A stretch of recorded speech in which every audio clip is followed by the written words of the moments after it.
की जय. वंदे मातरम.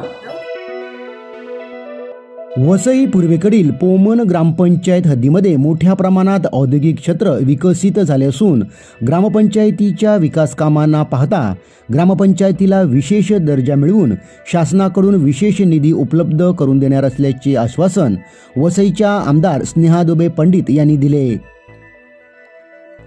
पोमन ग्रामपंचायतीने आयोजित केलेल्या मुख्यमंत्री समृद्ध पंचायत राज अभियान कार्यक्रमात सुरुवातीला महाराष्ट्राचे मुख्यमंत्री देवेंद्र फडणवीस यांच्या मुख्यमंत्री समृद्ध पंचायत राज अभियानाचे थेट प्रक्षेपण या ठिकाणी ग्रामस्थांना दाखवण्यात आले.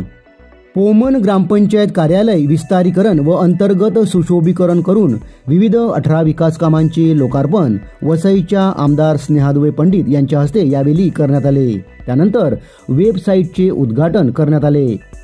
या विकास कामात सुसज्ज ग्रामपंचायत कार्यालय, 2 क्रीडांगणे, सोलर टॉप टप, कारखानपाडा, महाजनपाडा, डोंगरीपाडा, मोरी शिलोत्तर या ठिकाणी स्मशानभूमी, 2 ठिकाणी सेल्फी पॉइंट, भेंडीपाडा शिलोत्तर अंतर्गत रस्ते अशा 18 विविध विकास कामांचे याप्रसंगी लोकार्पण करण्यात आले.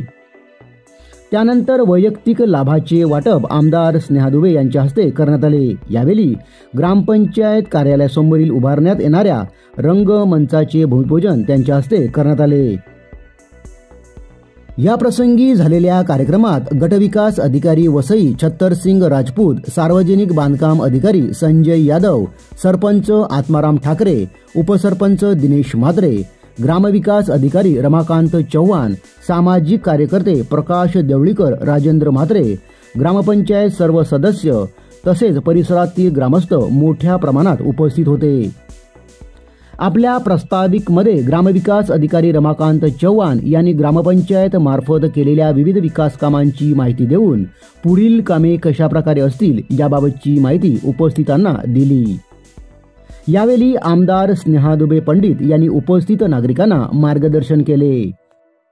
पोमन ग्रामपंचायतीचे सर्व ग्रामस्थ माझ्या भावांनो आणि बहिणींनो, आज आपल्या देशाचे लोकप्रिय पंतप्रधान सन्माननीय नरेंद्र मोदीजी यांचा वाढदिवस आहे आणि त्यांच्या वाढदिवसाच्याच दिवशी आपण इतकी छान कामाची उद्घाटन करतो आहोत. तुमच्या ग्रामपंचायतीच्या कार्यालयाचं आपण नूतनीकरणाचं उद्घाटन केलं तर खूप चांगला योग आज झालेला आहे. तुम्हाला सर्वांना मी या सगळ्या उद्घाटन केलेल्या कामांबद्दल शुभेच्छा देते.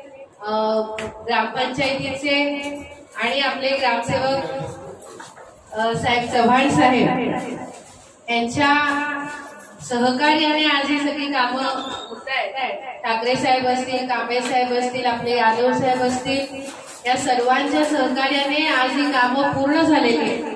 या कामांबद्दल मी सर्वांना शुभेच्छा देते आणि मोदीजींना आपल्या सर्वांच्या वतीने वाढदिवसाच्या शुभेच्छा देते. त्यांना उदंड आयुष्य मिळो आणि त्यांच्या हातून ज्या प्रकारे ते अविरत देशसेवा करतायत अशीच देशसेवा घडत राहू आणि त्यांचं 2047 मध्ये विकसित भारताचं त्यांनी जे स्वप्न पाहिलेलं आहे ते विकसित भारताचं स्वप्न असंच पूर्ण होणार. आज आपली ग्रामपंचायत विकसित होईल तेव्हा जाऊन 2047ला आपला देश विकसित होणार आहे. त्यामुळे त्यांच्या स्वप्नपूर्तीसाठी तुमचाही सगळ्यांचा हातभार लागतोय आणि त्यांच्या वाढदिवसाच्या दिवशी लागतोय. ही खूप चांगली गोष्ट आहे.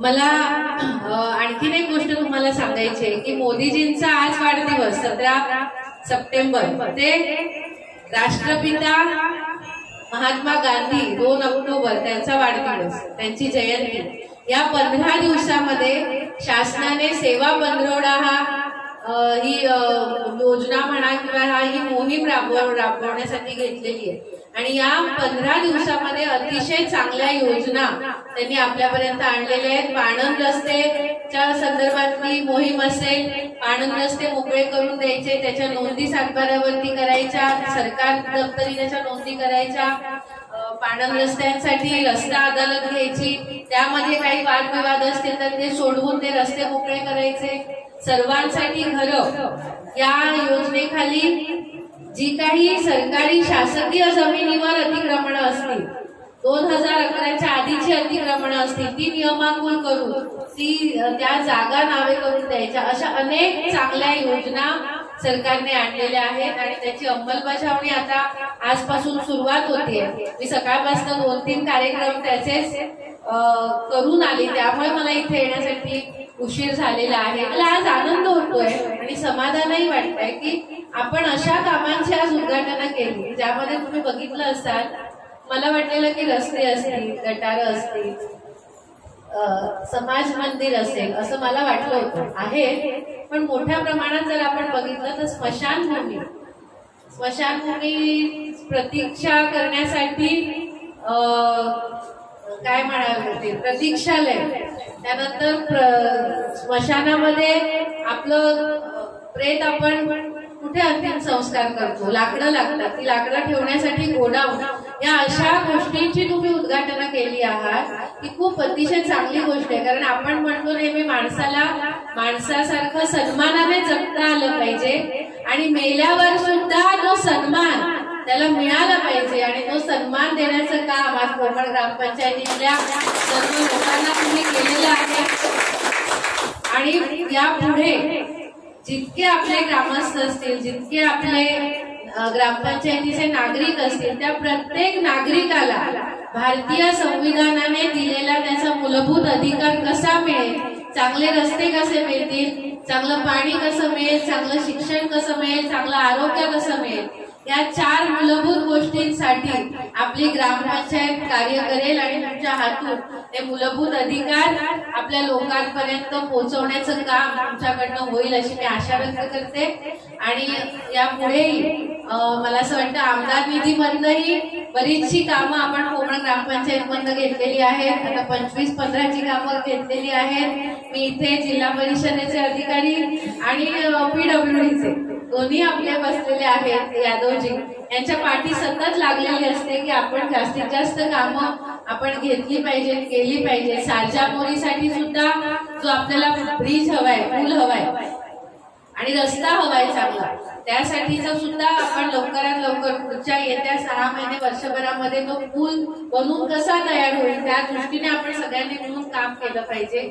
तिकडची आता अंगणवाडी आणि अंगणवाडीचं जे स्वयंपाकगृह होतं त्याची अवस्था खूप बिकट झालेली आहे या पावसाळ्यामध्ये. ते काम मी सुचवल्याप्रमाणे ग्रामपंचायतीने ताबडतोब ते काम सुरू केलेलं आहे, त्याबद्दल मी त्यांचे आभार मानते. अशाच प्रकारे लोकउपयोगी कामं आपल्या सगळ्यांच्या हातात कशी होती आणि आपण सगळ्यांनी मिळून मोदीजींचं जे स्वप्न आहे विकसित भारताचं ते पूर्ण करण्यासाठी आपल्या सगळ्यांचा हातभार आपण कसा लावू यासाठी आपण प्रयत्न केले पाहिजे. आणि आत्मनिर्भर भारत, आत्मनिर्भरचा अर्थ स्वतःच्या सामर्थ्यावर उभा असलेला आपला भारत आपल्याला सगळ्यांना घडवायचा आहे आणि तो घडवण्यासाठी आपण सगळ्यांनी मिळून एकत्रित काम केलं पाहिजे. त्यासाठी मी तुम्हाला सगळ्यांना शुभेच्छा देते. पण 5 वर्षामध्ये येणाऱ्या जास्तीत जास्त कामं आपल्याला करायची आहे, प्रलंबित कामं जी आहेत ती करायची आहे. आणि मी आत्ताच एक सूचना केली की आपल्या कोकण ग्रामपंचायती अशी आहे की जिथे खूप मोठ्या प्रमाणामध्ये उद्योगधंदे आहेत, इंडस्ट्री आहे. तर आपल्याला जर एक विशेष दर्जा मिळाला ग्रामपंचायतीला तर विशेष निधी मिळू शकतो. मग त्या तुमचे सगळे रस्ते असतील, लाईट असेल, पाण्याची सुविधा असेल, आणखी वेगवेगळ्या पद्धतीच्या सुविधा असतील, त्याने ग्रामपंचायतीला रेव्हेन्यू म्हणजे एक उत्पन्नाचं साधन निर्माण होऊ शकतं. तर एका प्रकारचा तुम्ही पुढच्या ग्रामसभेमध्ये तुम्ही तसं चर्चा करा, माझी सूचना आहे, विचार करा आणि जर तुम्हाला सगळ्यांना पटलं तर तसा ठराव सुद्धा करा की आपल्या ग्रामपंचायतीला एक विशेष दर्जा मिळून विशेष निधी आपल्या शासनाने आपल्या ग्रामपंचायतीला द्यावा, जेणेकरून आणखी चांगला विकास आपल्याला आपल्या ग्रामपंचायतीचा करता येईल.